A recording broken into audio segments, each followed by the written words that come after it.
कमाल है यार। मैं हैरान हूं सचमुच में इस बात को लेकर के कि जसप्रीत बुमराह को लेकर के अब संदीप पाटिल का मैंने एक आर्टिकल पढ़ा। आई डोंट नो उन्होंने किस अखबार से बात की है। ना मैं यहाँ कोई आंकड़े बताने आया हूँ, टू बी रियली ऑनेस्ट। मुझे नहीं बताना है कि उस बंदे की एवरेज क्या है, मुझे नहीं बताना है कि वो बंदा आईसीसी रैंकिंग्स में नंबर वन कब से, और मुझे ये भी नहीं पूछना है आप लोगों से कि बताओ मुझे वो कौन सा आखिरी बॉलर था हिंदुस्तान का तेज गेंदबाज जो नंबर वन रैंकिंग में इतने समय से काबिज रहा, और जिसके नंबर वन और नंबर टू के बीच में इतना अंतर था। मुझे उस गेंदबाज का नाम बताओ, मुझे नहीं पूछना है, क्योंकि ये सवाल इस चीज का है ही नहीं कि जसप्रीत बुमराह इंडिया का सबसे ग्रेटेस्ट फास्ट बॉलर है कि नहीं। विदाउट अ डाउट कोई वैसा आया ही नहीं है। और मुझे ये भी नहीं जानना है यार आप लोगों से कि ये सारी चीजों में आंकड़े कितने मायने रखते हैं। मैं बस ये जानना चाहता हूं कि हम ये क्यों नहीं समझ पा रहे हैं कि depends on body.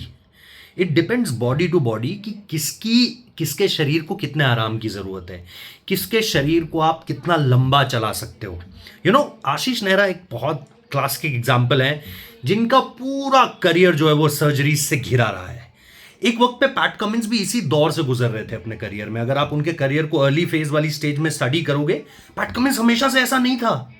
PAT Cummins एक लंबे इंजरी के दौर से गुजर कर आया है, स्ट्रेस फ्रैक्चर्स के दौर से गुजर कर आया है, और फिर जाकर यहां पहुंचा है। जिमी एंडरसन और स्टुअर्ट ब्रॉड के साथ इंडियन क्रिकेट बोर्ड ने पिछले कुछ समय में यही किया है, उन्होंने मैनेज किया है उन्हें।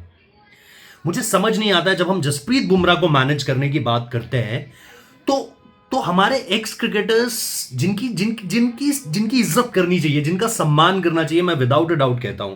मैं ये भी नहीं पूछ रहा उन लोगों की तरह जो लोग सोशल मीडिया में ये कह रहे हैं कि अरे जरा मुझे संदीप पाटिल की करियर हिस्ट्री बताओ, अरे जरा मुझे बताओ कि मोहम्मद कैफ ने कितने टेस्ट मैचेस खेले हैं इंडिया के लिए।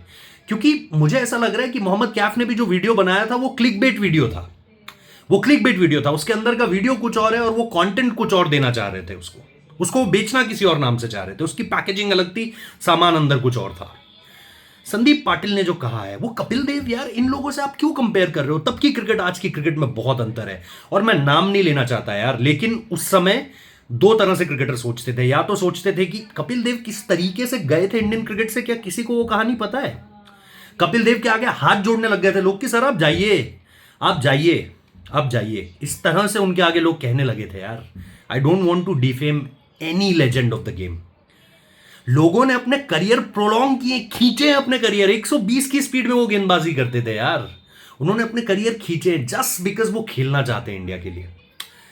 मैं बुमराह को ये करते हुए नहीं देख सकता, ना ही मैं बुमराह को 120 की स्पीड में डालते हुए देख सकता हूं। मैं चाहता हूं कि हमारा जो मैनेजमेंट है, और वो क्या बोल रहे हैं कि फिजियोस, अरे भाई फुटबॉल में भी ऐसा ही होता है। फुटबॉल की सिलेक्शंस को जब आप देखते हो ना तो ऐसे ही होता है। आपका स्ट्रेंथ एंड कंडीशनिंग कोच, आपका जो फिजियो है, हर किसी का इनपुट जाता है यार।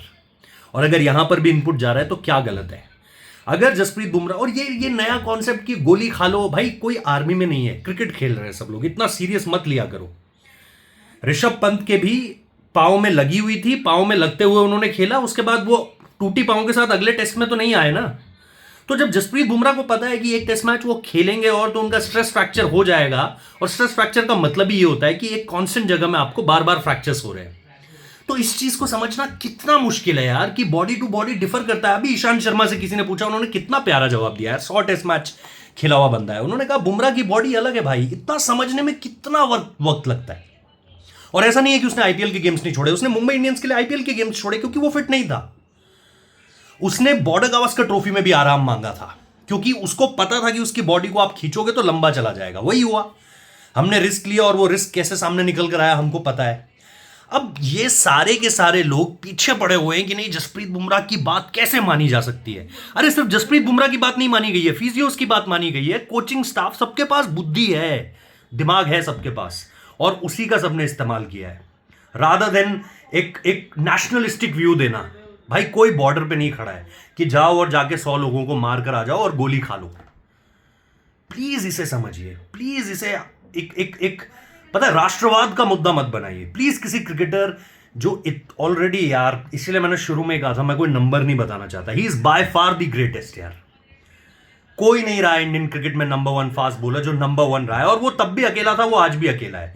ठीक है, उसे शुरुआती समय में सपोर्ट मिला, Mohammed Shami was in really good form, Ishant Sharma थे, भुवनेश्वर कुमार थे, बहुत अच्छा था। लेकिन तब भी फाइफर देख लो सबसे ज्यादा किसने खींचे हैं, तब भी देख लो विदेशों में सबसे ज्यादा विकेट किसके हैं। It's only Jasprit Bumrah. उसके आने के बाद हमने विदेशों में सबसे ज्यादा जीतें हासिल करी हैं। और ऐसा नहीं है उस समय पे हमारे बल्लेबाज बहुत ज्यादा रन्स बना रहे थे। मैं एक दिन बहुत आराम से आपको पूरा स्टडी करके दूंगा ये, कि ऐसा नहीं है कि उस समय पे हमारे बल्लेबाज 400 रन बना रहे हैं। और जो टेस्ट मैचेस हम हारे हैं उसमें सबसे ज्यादा हमारा बैटिंग फेलियर रहा है। आप कह सकते हो ये इंग्लैंड की सीरीज, ये एक एक्सेप्शन जरूर था कि नई बॉल के साथ बुमराह उतने कामयाब नहीं हो पाए, लेकिन वहां पर भी आप देखो फाइफर्स खींच ही रहा था वो बंदा। तो मुझे समझ में नहीं आ रहा है कि एक्स क्रिकेटर्स को अचानक से ये क्या हुआ है कि उनका जो लॉजिक है ना वो घास करने जा चुका है। आई एम सॉरी टू से दिस, बट मैं बहुत लंबे समय से ये चीज़ें सुन रहा हूँ और बार बार लोग उनकी इंटेंशन पर क्वेश्चन करते हैं, जो होना नहीं चाहिए। आपको क्या लगता है, आप बताइए।